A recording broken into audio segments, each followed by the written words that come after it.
नीति वचन अध्याय 6। हे मेरे पुत्र, यदि तू अपने पड़ोसी का उत्तरदायी हुआ हो अथवा परदेशी के लिए हाथ पर हाथ मार कर उत्तरदायी हुआ हो, तो तू अपने ही मुंह के वचनों से फंसा और अपने ही मुंह की बातों से पकड़ा गया।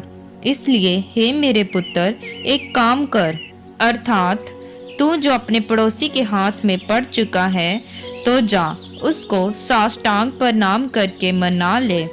तू ना तो अपनी आंखों में नींद और ना अपनी पलकों में झपकी आने दे, और अपने आप को हिरनी के समान शिकारी के हाथ से और चिड़िया के समान चिड़ी मार के हाथ से छुड़ा।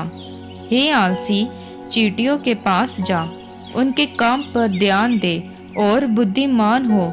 उनके ना तो कोई न्यायी होता है, ना प्रधान और ना प्रभुता करने वाला, तो भी वह अपना आहार धूप काल में साझे करती है और कटनी के समय अपनी भोजन वस्तु बटोरती है।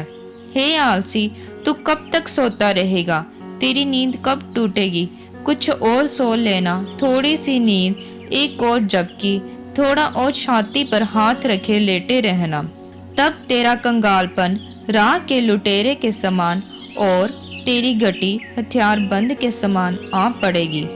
ओछे और अनर्थकारी को देखो, वह टेढ़ी टेढ़ी बातें बकता फिरता है। वह नैन से सैन और पाँव से इशारा और अपनी उंगलियों से संकेत करता है। उसके मन में उल्ट फेर की बातें रहती। वह लगातार बुराई करता है और झगड़ा रगड़ा उत्पन्न करता है। इस कारण उस पर विपत्ति अचानक आ पड़ेगी। वह पल भर में ऐसा नष्ट हो जाएगा कि बचने का कोई उपाय ना रहेगा। 6 वस्तुओं से यहोवा बैर रखता है, वरन 7 हैं जिनसे उसको घृणा है, अर्थात घमंड से चढ़ी हुई आंखें, झूठ बोलने वाली जीभ और निर्दोष का लहू बहाने वाले हाथ, अनर्थ कल्पना गढ़ने वाला मन, बुराई करने को वेग दौड़ने वाले पाँव, झूठ बोलने वाला साक्षी और भाइयों के बीच में झगड़ा उत्पन्न करने वाला मनुष्य। हे मेरे पुत्र, मेरी आज्ञा को मान और अपनी माता की शिक्षा को ना तज। इनको अपने हृदय में सदा गांठ बांधे रख और अपने गले का हार बना ले। वह तेरे चलने में तेरी अगुवाई और सोते समय तेरी रक्षा और जागते समय तुझ से बातें करेगी। आज्ञा तो दीपक है और शिक्षा ज्योति, और सिखाने वाले की डांट जीवन का मार्ग है, ताकि तुझको बुरी स्त्री से बचाए और पराई स्त्री की चिकनी चुपड़ी बातों से बचाए। उसकी सुंदरता देखकर अपने मन में उसकी अभिलाषा ना कर। वह तुझे अपने कटाश से फंसाने ना पाए, क्योंकि वैश्या गमन के कारण मनुष्य टुकड़ों का भिखारी हो जाता है, परंतु वे बेचारी अनमोल जीवन का अहेर कर लेती है।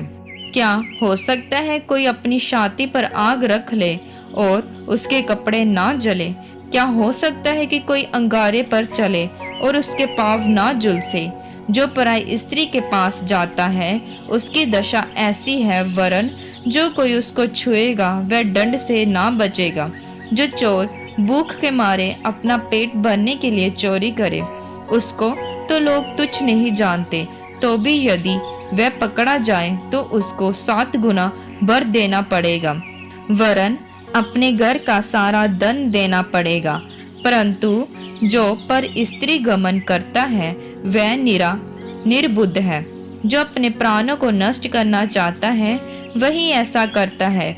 उसको घायल और अपमानित होना पड़ेगा और उसकी नामधराई कभी न मिटेगी, क्योंकि जलन से पुरुष बहुत ही क्रोधित हो जाता है और पलटा लेने के दिन वह कुछ कोमलता नहीं दिखाता। वह घूस पर दृष्टि ना करेगा और चाहे तो उसको बहुत कुछ दे तो भी वह ना मानेगा।